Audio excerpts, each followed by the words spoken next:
लाकूड तोड्याची कुऱ्हाड. एक होता लाकूड तोड्या. तो अतिशय गरीब होता. तो रोज जंगलात जाऊन लाकूड तोडून आणायचा आणि ते विकून आपल्या कुटुंबासाठी पैसे कमवायचा. एक दिवस त्याला जंगलात सुक्या लाकडासाठी खूप वेळ उन्हात फिरावं लागलं, पण फारसं लाकूड मिळालं नाही. उन्हात फिरल्यामुळे त्याला तहानही लागली. तो एका विहिरीजवळ गेला आणि तिथून पाणी काढून घेण्याचा प्रयत्न करत असताना त्याची कुऱ्हाड पाण्यात पडली. विहीर फार खोल होती. त्याला त्याच्या तळाशी जाऊन कुऱ्हाड काढता येणे शक्य नव्हते. आजूबाजूला मदत करायला कोणीही नव्हते. त्याच्याजवळ एकच कुऱ्हाड होती.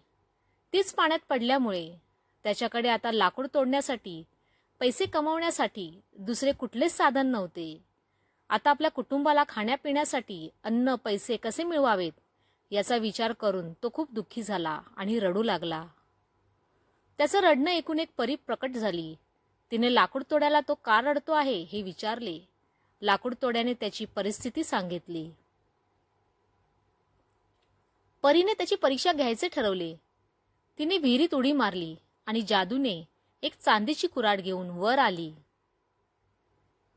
लाकूड तोड्या म्हणाला, ही माझी कुऱ्हाड नाही.